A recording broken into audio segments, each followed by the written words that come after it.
You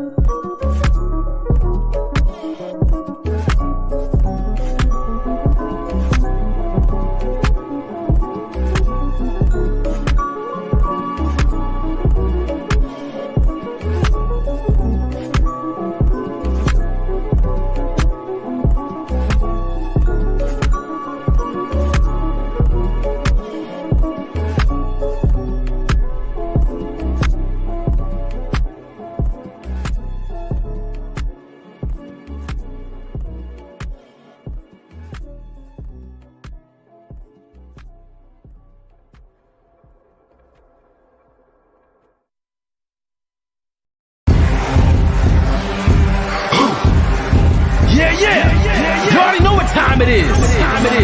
It's that official time. Where we take this worldwide. Let's go.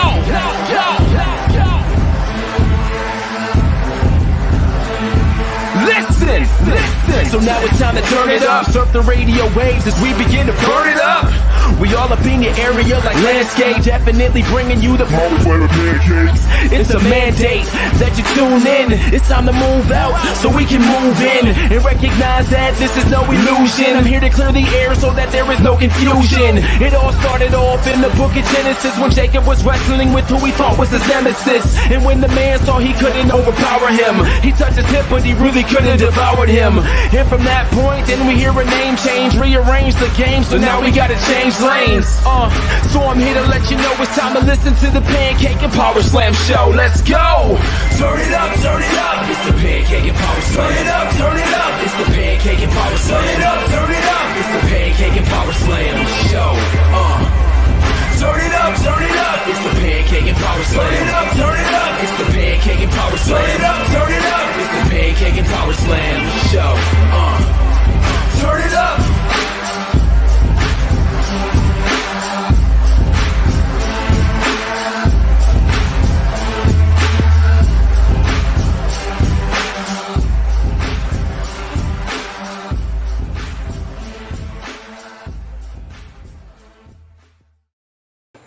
Hey, what's going on, everybody? It's Dr. Chris Featherstone here for yet another episode of Pancakes and Powerslams, episode 493, ladies and gentlemen.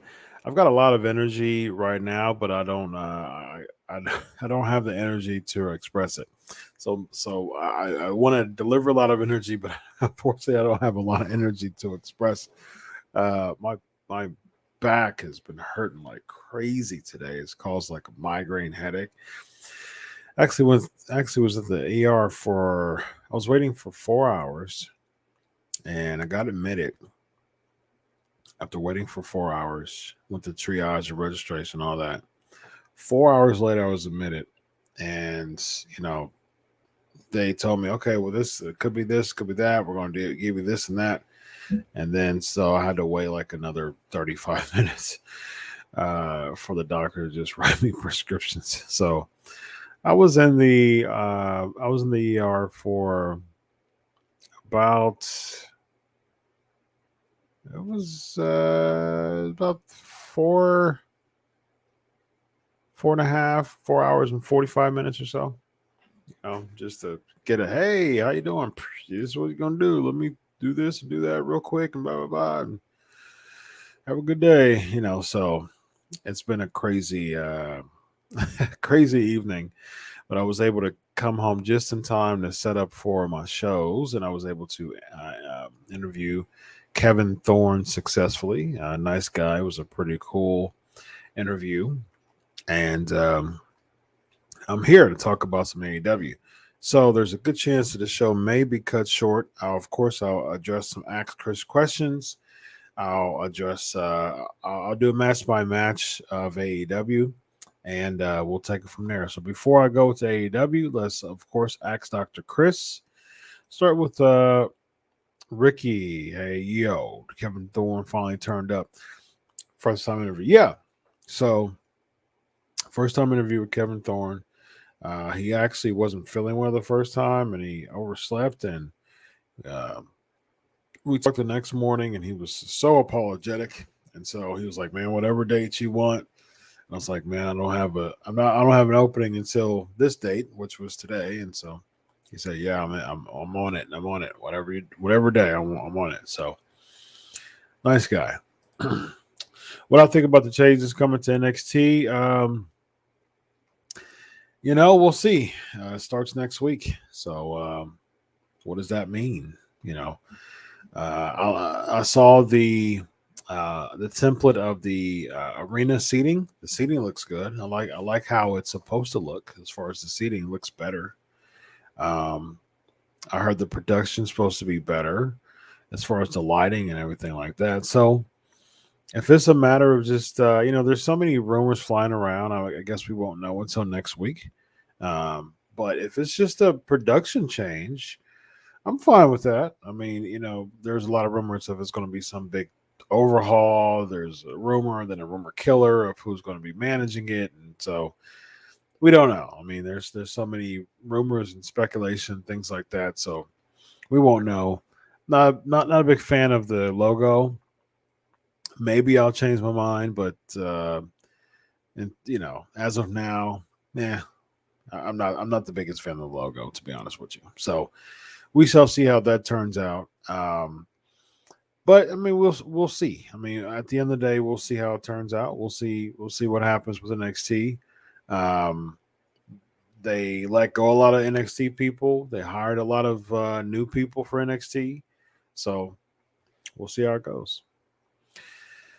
Yeah, so I did see some quotes about that interview, Chris. And Foley, he was pretty serious. He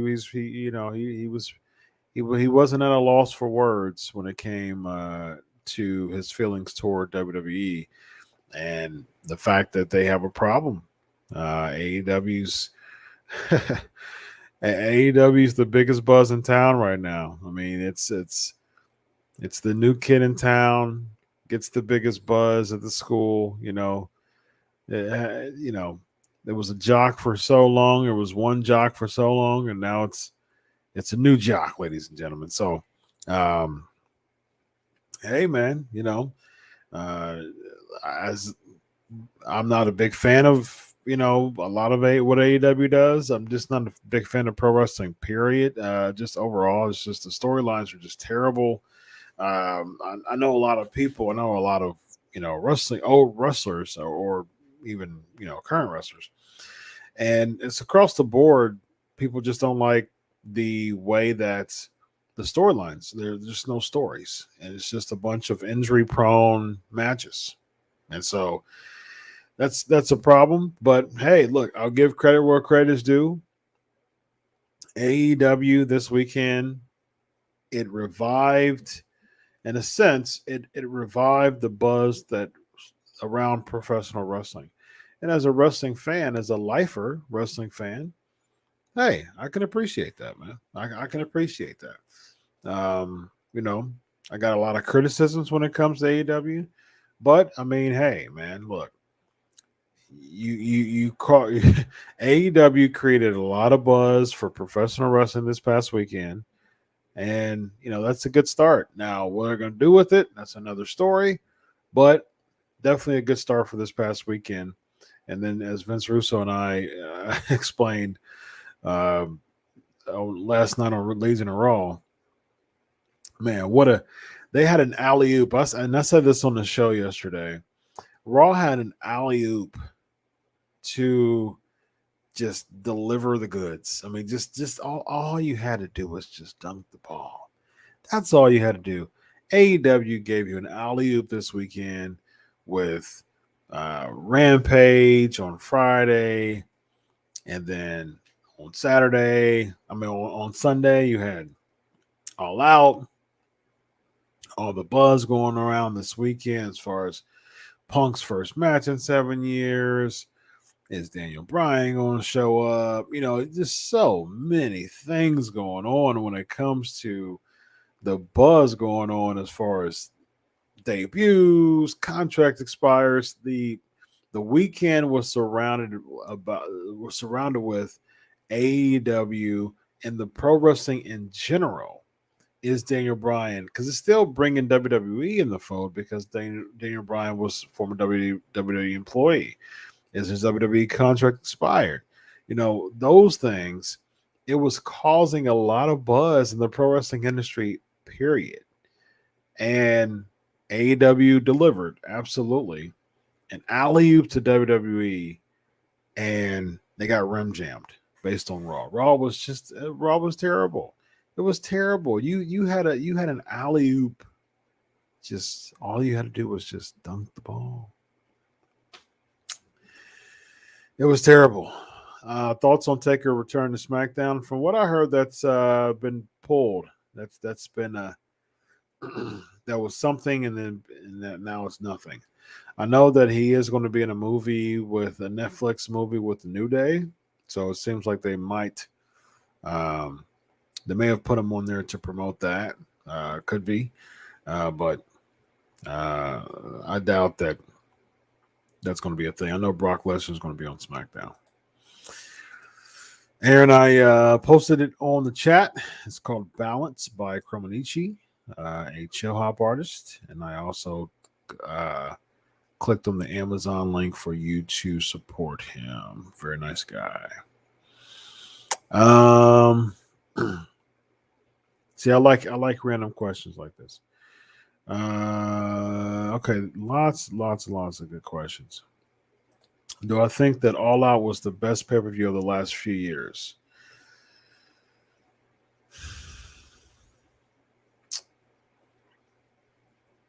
I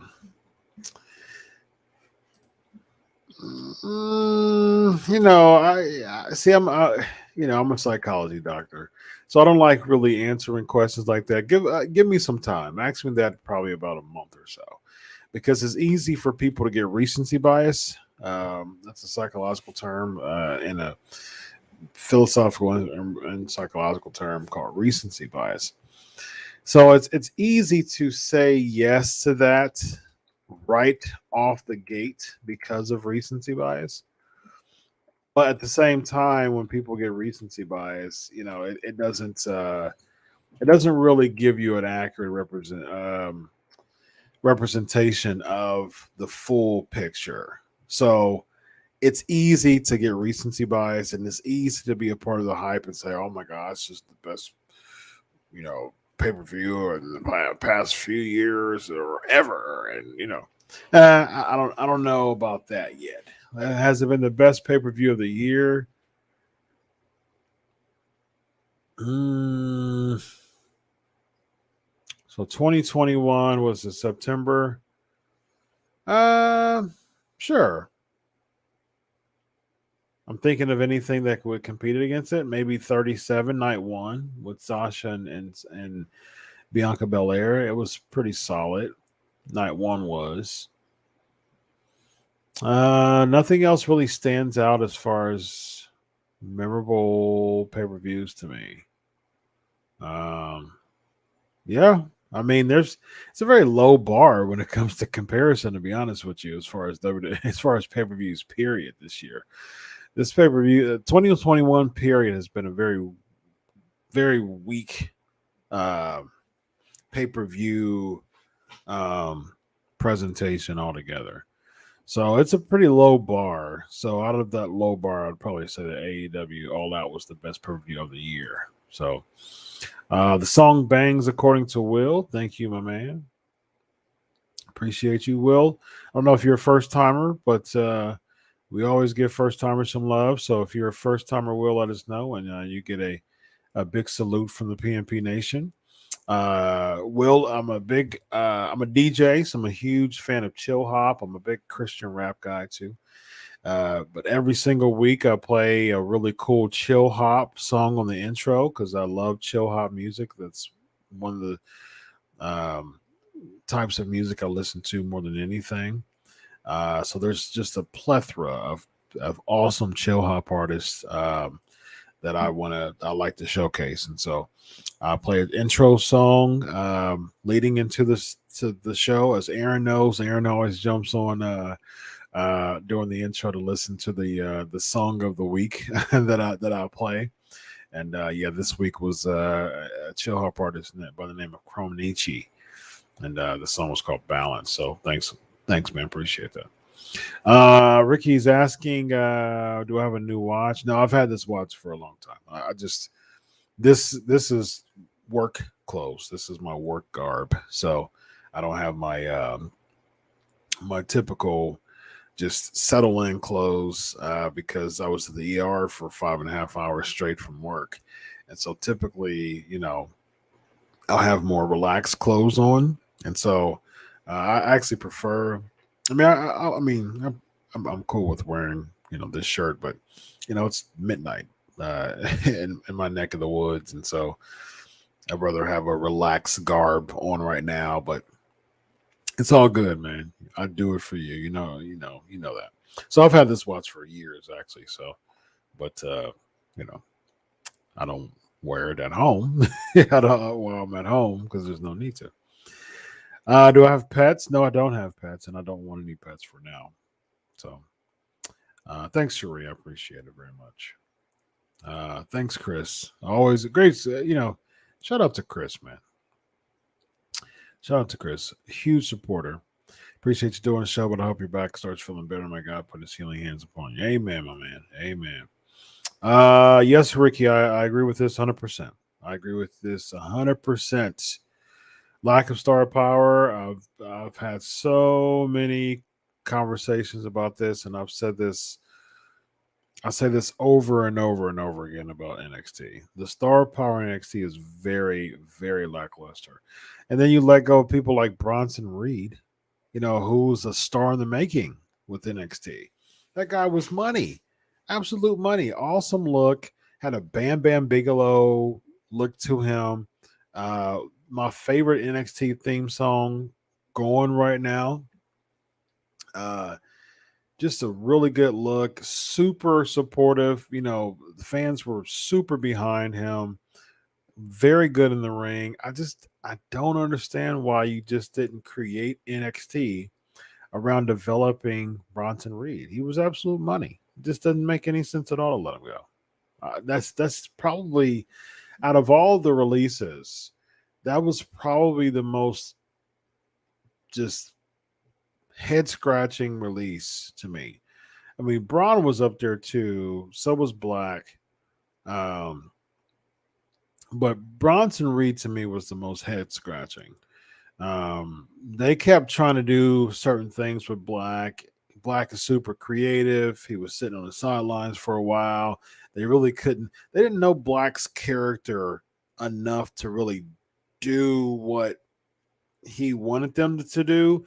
His mind is super creative. And Vince just, he just doesn't fit. Like Vince's creative brain or lack thereof doesn't fit with people who are super psychological, who are very creative with the potential of their characters. Hence the reason why, I would say Bray Wyatt's one of the biggest head scratchers as well, probably the biggest, him and Bronson Reed. But the reason why Malachi Black and Bray Wyatt are gone from WWE, because both of them are two of the most creative wrestlers in all of professional wrestling, and Vince McMahon just didn't know what to do with them because they were so creative that he just really couldn't figure them out because they didn't fit into the typical cookie cutter WWE bubble, which unfortunately nowadays creative is really the people behind making or breaking characters. Their creativity far transcended the WWE type of framework. And so Vince didn't know what to do with them. He didn't get them. He didn't get either of them. He didn't get Black or Bray. And because of that, both of them are gone, unfortunately. Titans, I think that's fair. I think 11-6 is fair. 11-6. Well, it'll be 10-6 because there's 16 games in the NFL. But 10-6, 11-5, 10-6. Yeah, I think that's fair. Again, ask Dr. Chris. I do see a question here real quick from Will. Um, I don't see it yet. Well, as far as Tony Storm, I don't see what. I mean, I like Tony Storm. I didn't like heel Tony Storm. Babyface Tony Storm was better. Heel Tony Storm was just meh. It was just kind of awkward to me. Um, Lonzo, what's going on? Yes, we did have a Squeaky Cedric sighting. And ended up with him uh, like a blundering buffoon. They had him being booked to hit his head on the ring post, chasing the 24/7 championship. Cedric Alexander has a lot of potential, man. He's a really good athlete, nice guy. I've had him on the show before. But the way that they're booking Cedric Alexander is just ridiculous. And similar to what Shelton Benjamin said, like of course we know Squeaky Cedric is a gimmick that I made because of his terrible mic work and promo. So, hey, look, so that's a running joke with Cedric Alexander. Work on his promo and he'll be okay. But unfortunately, I don't see much going on. 24/7 championship to me is either you're on the verge of leaving the company, we're going to let you go, or we're just paying you pennies on the dollar just to not give you space to go somewhere else. You know what I mean? It's just 24/7 concept to me is just terrible nowadays. But we did see Squeaky Cedric on the part of the 24/7 mob nowadays. So it's like you were in the Hurt business earlier this year, and in September you're chasing for the 24/7 championship and hitting your head on the turnbuckle pad. What a fall from grace, ladies and gentlemen. My man Luke Prince is in the building. All Out has been one of the greatest shows I attended. Well, there you go. He was there. How would you book Karrion Kross going forward? Man, they've done such a terrible job with Kross. First of all, I bring Scarlett up because it's a 1-2 punch with him and Scarlett. It just doesn't make sense. You got to bring Scarlett up. And I would book him as a monster heel, but more squash matches, like just squash matches. Build him up like crazy, and I wouldn't just have squash matches against it has a more of a 50-50 feel. Losing to Jeff Hardy the first match really put a huge dent in his momentum. I mean, huge dent in his momentum. And then losing to Keith Lee, who's had a terrible win-loss record, also put a huge dent in his momentum on the main roster. So he's almost damaged goods at this point. So, I mean, they've done a terrible job with him. And so how do you salvage that? I would just have random jobbers come. I would go old school, man, have a bunch of jobbers come, similar to what they did with Braun to push him really quickly, similar to what they did with Nia Jax to push her very quickly in the beginning. I would go old school, man, just bring in a bunch of jobbers every week and just have them squash them. I mean, that's I would have Scarlett come back. It would cause that intimidating. I would have the actual entrance that they did in NXT, not him with some type of Lord Humongous Continental Wrestling Association mask on. It's so lackluster. Bring back Scarlett, take the stupid mask off, and have that entrance come back, have him squash people, build him up as a character, and then I would have him feud with Drew McIntyre. So he would build up as much heel heat to have a good match against Drew McIntyre, and I would have Drew go over him. I mean, heck, man, you could stretch this thing far out. I mean, if you don't want Drew in the title picture, I wouldn't mind a WrestleMania match between Drew McIntyre and Karrion Kross. I think you can build Karrion Kross to be a star between now and then, 100%. Again, but you have to have him plow through talent, just plow through it.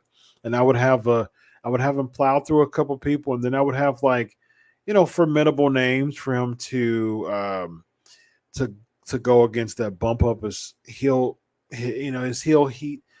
Not a lot of people who still have that 50-50 feel. And that's why it would be very difficult to try to find a few people to feud with because everybody's so 50-50. No one stands out. Like you can't do a Morrison because beating Morrison doesn't bump you up. You can't do a Jeff Hardy because he's beat Jeff Hardy plenty of times. You can't really do a Keith Lee because his character has been booked so shoddy. That wouldn't help out Karrion Kross. You need a babyface currently that has a decent type of who's decent enough and who's reputable enough to actually give him that rub. And this is what you do. This is old school wrestling. You have the baby faces give you a rub as a heel to gain heat, and those baby faces lead you to a bigger match at a bigger platform, and then you pass that heat over to the babyface. You put the babyface over. I mean, that's old school. I mean, that's wrestling 101 right there. So Karrion Kross should be someone who has a very impressive record, beating up on jobbers, has a couple of feuds with people who don't have just 50-50 records, which I can't think of anybody as a babyface who has 50, who's not Drew McIntyre, who has decent enough, status and rank right now to actually put over Karrion Kross in a feud right now. I can't think of anybody. Maybe Orton. Maybe you can do Orton Kross, but he's in the tag mix right now. So as far as the singles wrestler right now on Raw, I mean, you'll have the draft. I maybe bring Cesaro over and have him feud against Cesaro, and then he would have to feud against someone else, maybe Kevin Owens or something like that. But ultimately, I think the person who takes the heat from him would be Drew McIntyre. That's the person who should beat him. But it's hard to build them. It's hard to build someone who you keep beating people who have 50-50 unimpressive, a very, very unimpressive record. So very, very difficult. I didn't think about it at the time Sunday, but I do agree with Vince Russo. Why did they debut Bryan Danielson and Adam Cole on the same night of Punk's first match back? To tell you the truth, I haven't heard anything about this match after BD and Cole. That's a good point, Chris. And Vince, like you said, Vince made that yesterday. That has been the debuts of Bryan Danielson and Adam Cole has certainly been overshadowed. That has certainly overshadowed Punk's first match back. Definitely overshadowed them. So it's a little. I mean, that's Tony Khan 101, man. I mean, he's all about popping the reactions, ladies and gentlemen. That's what Tony Khan does, popping the reactions. So that's a good point, man.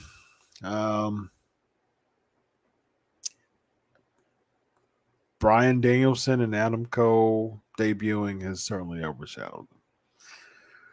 So real quick,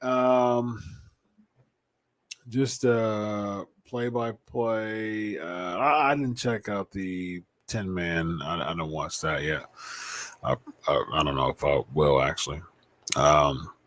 Best Friends defeating HFO. Yeah, I mean, I expected that to happen. Miro and Kingston actually was a good match. I actually enjoyed that match. Good showing by Kingston.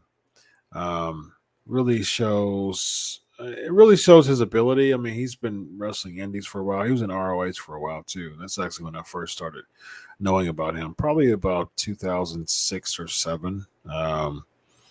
He was competing for ROH around that time, somewhere around that time, give or take 5 years or so. But I do remember him from ROH. And I've seen him in a lot of matches, but this was this didn't have like a necessarily a kind of a street fight feel. He's been doing a lot of the gimmick matches lately, and that type of tornado tag / street fight feel. This actually had a lot of wrestling in it that I appreciated. Moxley defeating Kojima, good match. Expected. This was basically a showing for Moxley. I like Chris Statlander, man. I would have been okay if Statlander won, but this is revolved around Britt Baker, and eventually, as we saw later on the night, it made sense that Baker won. Lucha Brothers against the Young Bucks, good match. I mean, people are saying this is the match. This is the best, greatest match ever, tag team and all that. Like, again, recency bias, man. It's just, I wouldn't consider this in that category. Good match. Interesting story within the match. I'm a big fan of creating a story before the match and having a story within the match, which is the reason why I like New Japan. I like New Japan a lot, but I mean, this was it was a good match. It was very entertaining. It was very entertaining. The daggone thumbtack shoe spot, this it was entertaining. I enjoyed it. Ruby Soho, if I'm not mistaken, I predicted that.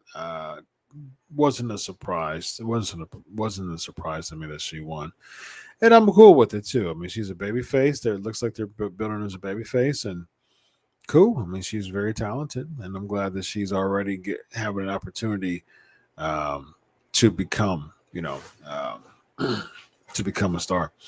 It's funny because Miro's an ex WWE guy, Soho's a ex WWE guy, Jericho's an ex WWE guy, Punk's an ex WWE guy, Paul White's an ex WWE guy. And they all won. Jericho defeating MJF. I was a bit underwhelmed by this match. Yeah, I was a bit underwhelmed by this match, to be honest with you. Jericho's entrance to me was confusing because this is the biggest pay-per-view of the year for AEW, and so the whole instrumental and having the fans sing it, they were out of sync with the guitarist, and so it was just, you could just tell it in Jericho's face, like, man, this was the big mess up here, because the fans weren't really singing in sync with the guitarist, and like I was looking at it, and I was just like, man, this is off. This is not harmonious whatsoever, and hurry up and finish this, because this was really bad. Decent story to tell. Wardlow came out and stuff like that, and was stopped by Hager. So decent story, and again, I'm a big fan of storytelling. And the storytelling that came behind this was months in the making. That's old school. I can appreciate that. And Jericho, the babyface won at the end. Okay, I can appreciate that. That's wrestling. I mean, the babyface, the heel gets the heat and passes it on to the babyface, and that's what wrestling's all about, man. And so that was a feel good moment. To the inner circle basically reunited there, so that was cool. I wasn't too, I was underwhelmed for the match. Regarding the match, I was underwhelmed, but it was a very interesting story, and I appreciate that. Punk defeating Darby Allin, yeah, decent. Decent match. Punk definitely showed some jitters there. But, first match in 7 years, although Christian didn't compete for 7 years either, and he was pretty solid in the ring. So I'm not going to fully give him that, although to be honest, to be fair, Christian's mind still wanted to wrestle. His mind was in the business still, like he wanted to wrestle, but because of concussions and things like that, WWE held him back and didn't want him to. And to be fair, Punk's mentality. Like Punk was out of the business. Like he was like mentally out of the business. And so that's something that I can appreciate, the fact that despite that, despite Punk being out of the business, you can tell that he's back in mentally, and I can appreciate that. And so, all things considered, it was a decent match. Popcorn match between White and QT Marshall. I mean, it was very underwhelming. Few minutes, and it just seemed like it was a popcorn match, bathroom break match. Paul White got his desire to compete again. Okay, he was limping a lot. I think he recently had like hip surgery or something like that, and he was limping a lot. He looked very limited. Like he looked super limited in the ring. And Marshall being a wrestling trainer, it helped. I mean, I think Marshall was one of the best people who could have went against Show, because one, when you have a strong face heel dynamic, thing can be very limited in the ring, and people won't care. I mean, as long as you have a very strong heel face dynamic. I mean, come on now. I mean, the most popular match, arguably the most popular match in WWE history and pro wrestling history, period. The most popular match in the history of pro wrestling is Hogan versus Andre. And neither of them could compete in the ring. So, I mean, both of them were very, very limited. Very limited. But why is it arguably the most popular pro wrestling match of all time? Is because of the larger than life feel, the irresistible force versus the immovable object, and the story behind it was captivating. And so that's what wrestling is all about. So if you have limitations, it's okay if your character's strong and if the storyline is something to sink my teeth in. And Paul White and QT Marshall had a weak storyline, but at least it was something. Marshall actually has enough heel heat to pass that on to cover the limitations of Paul White. And so we saw all of those elements kind of in those few minutes. QT basically carried the match, doing more of the more athletic moves. And Paul White wanted to wrestle again. So there you go. Omega and Christian Cage was a good match, really good match, solid match, two very good competitors. And then again at the end, we saw Adam Cole, and I saw it. I am really big into nuances and particulars. And as soon as he did the face off, and as soon as they panned the camera a certain way, I said, oh, he's turning. He's turning. As soon as they panned the camera in a certain way, wham, super kicks Jungle Boy. I'm like, I knew it. And then I was like, okay. So you're not going to end AEW's biggest pay-per-view like that. You want that feel-good moment. I bet you yep, there he is. And then Bryan Danielson comes out. So, interesting. Interesting finish. I think it was top heavy, very top heavy at the finish. It could have been saved. It could have been saved to Dynamite and or Rampage. Perhaps Adam Cole for Dynamite. Perhaps Daniel Bryan for Rampage. Could have been. But it's essentially the WrestleMania seemingly of AEW, so you just want to stack the deck. So I can understand from that point too. But the problem with that is that was at the expense of Punk versus Darby, because that's lower on the news feed because of that. If I can create an all-black stable of current male WWE stars from any of the three brands, who would I include? I would bring that back to Hurt Business. Honestly, the Hurt Business the Hurt Business ending was a terrible idea because again, no end game with that decision to end the Hurt Business. Cedric and Shelton are being used either poorly or not at all. So I mean, very ridiculous decision. I'm looking forward to I talked about NXT. I mean, we'll see. We'll see. I like the seating. We'll see. Was on 9/11. I was spending time over my mother's home, and I was woke up and saw that. So,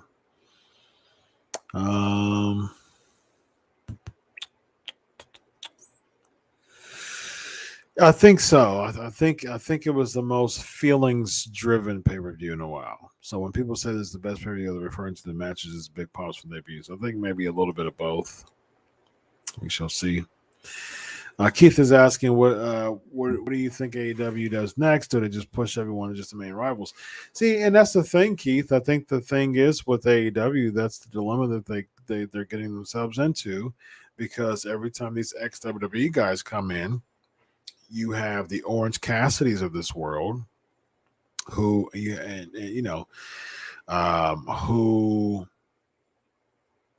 are getting lower and lower in the totem pole. Like for instance, you had Pac and Orange Cassidy in a main event this year. I can't imagine them in a main event anywhere in the foreseeable future. It's like you're bringing all these former WWE guys and you're reducing the ability for people like an Orange Cassidy and a Pac, even an Eddie Kingston who was in a main event this year. You know what I mean? Like those people are just being pushed down. So that's the unfortunate part about, bringing all these guys in. There's some people who are going to be very dissatisfied. People who were like supposed to be some of the pillars of AEW, and bringing all these guys, we can see that their importance to be to be showcased on television has decreased. So, and you even have people like for instance, you brought in Andrade El Idolo with Chavo Guerrero, and El Idolo looks like a mid-carder now. Like he's not being pushed in the main event status. What match did I like? Yeah, like I said, I liked the Punk and Allen match. The tag match was good. Britt Baker and Statlander was good. I mean, I like Statlander though. I like Statlander. I mean, like I said, I would have been okay. I wouldn't have been mad if Britt Baker would have lost, but it makes sense though. I mean, Ruby Soho's the bigger build right now, the bigger target to have a push. So I mean, it is what it is. Triple threat, yeah, the triple threat was good. I really enjoyed the triple threat match. It was really good. Made her look made Reigns look great. Obi first time. So, ladies and gentlemen, give Obi some love. Thank you for coming on the show, Obi.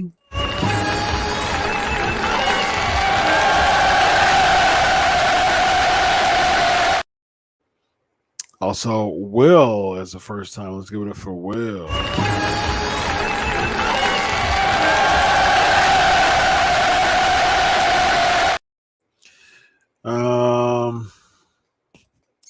Rick is asking, why is Raw gotten so bad now? It's like Vince doesn't care. I'm sure he loves having money and wants WWE to continue. Yeah, he doesn't. It's clear that he doesn't care. Again, I say it was an alley-oop from this whole weekend of buzz. At the end of all this, Raw is what we get as the grand finale of not one. I mean, this has been, other than Mania, Mania getting fans again. Other than Mania weekend, this was the most buzzing weekend in professional wrestling the entire year. A perfect alley-oop for WWE to develop, to create something, to continue that buzz, to really get fans excited again. And Raw was the complete opposite of that. It was so disappointing. So disappointing. Yeah. Okay, yeah. 17 games. That is true, which is weird to me. We talked about Foley already.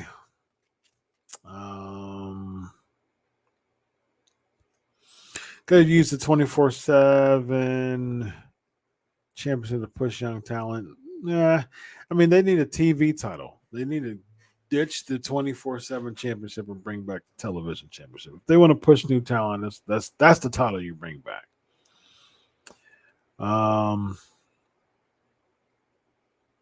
Let's see. Maltese in the building. What's up? Cross versus Books.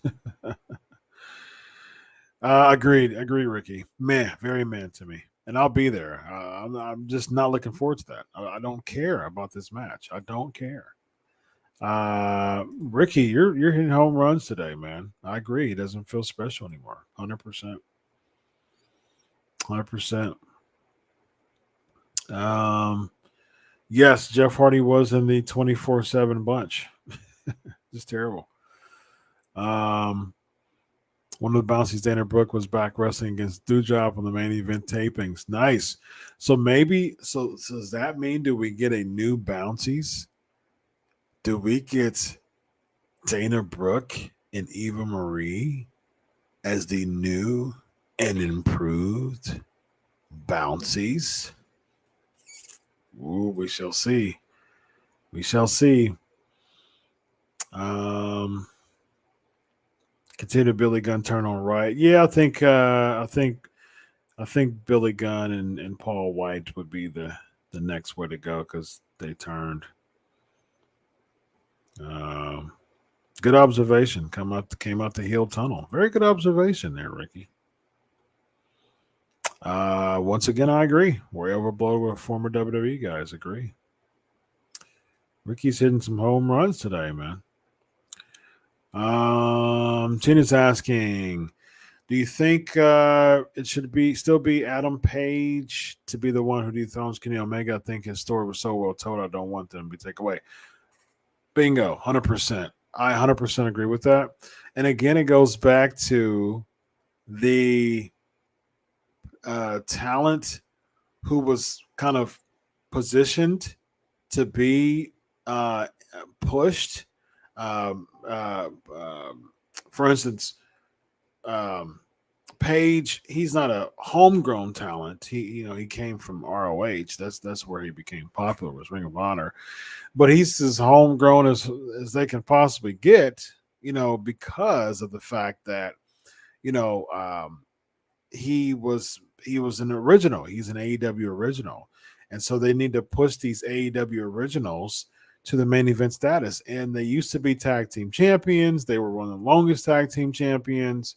They had a story built as far as Omega turning. I mean, just former, both of them are part of the elite. I mean, just the story is ready. It's ripe for the picking for Adam Page to be the guy to dethrones Omega. I agree. It should be that 100%. I think we should get Daniel Bryan versus Adam Cole.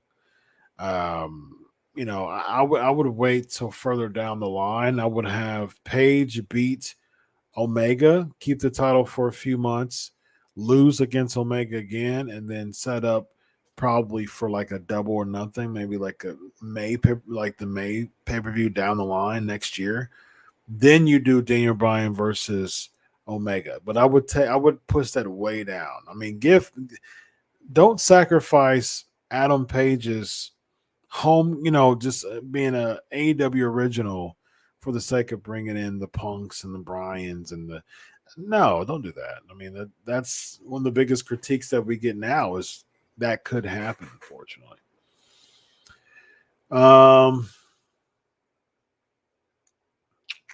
Again, hashtag Ask Dr. Chris. Dion's in the building. Yeah. So, yeah. Any more times? A few more questions before I log off and rest my back and my head. Chris was asking, even when Darby had the TNT title, he had a title match every week on Dynamite. We hardly ever see Miro on either show. with the exception of promos. But yeah, I mean, the TNT title has that TV title feel. It means basically the TV title. And so it's like, I mean, come on now. I mean, why aren't you defending the TV championship essentially on television? But at the pay-per-view, but it's a TV title. So that doesn't make sense. That doesn't make sense. Why hasn't Big E tried to cash in on Lashley? That would make the best sense. I mean, yeah. I mean, why not? Hey, that might happen in Extreme Rules. That might happen in Extreme Rules. That would give me an excitement to be at Extreme Rules. Although, I'll be there and I would like to see that because I'm a big E guy. But I think Big E should cast it on a bigger stage, though. I mean, like first-time champion, like make it another black champion, first-time champion. I mean, make it big. Make it big. I would cash in. Heck, man, I would cash in a Mania, man. Like, I'm sure he'd get an overwhelming reaction toward that. So, all right, let me see if there's any more. Reigns versus Demon Balor and Becky versus Belair. Extreme Rules would be good. Yeah, I'm looking forward to Becky and Belair. I'm looking forward to that. That should be cool.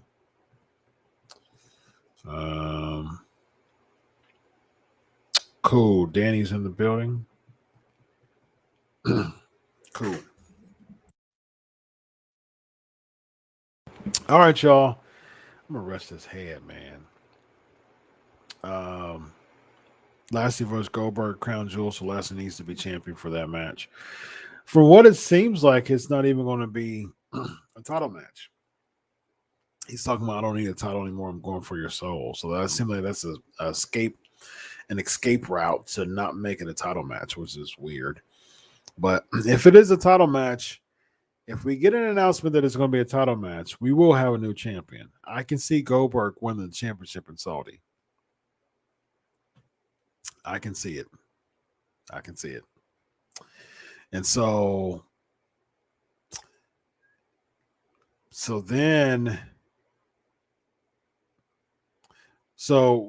you have Goldberg beat Lashley. I think you have Lashley beat Goldberg at SummerSlam. At Survivor Series in November, and then you have Big E cashing on Lashley. SummerSlam's Survivor Series is one of the big 4 pay-per-views, so I wouldn't be opposed to Survivor Series. So we shall see. Thank you very much, Chris. Thank you, Ricky. Appreciate it. So cool, y'all. I am going to head on out and relax my back because it is hurting right now, and my head is hurting. And so I was able to tough out this show to talk about some AEW review with you all. So until next week, enjoy Ricky Wrestling. God bless, and always remember, I do it for you. Have a good night, everybody. Bye-bye.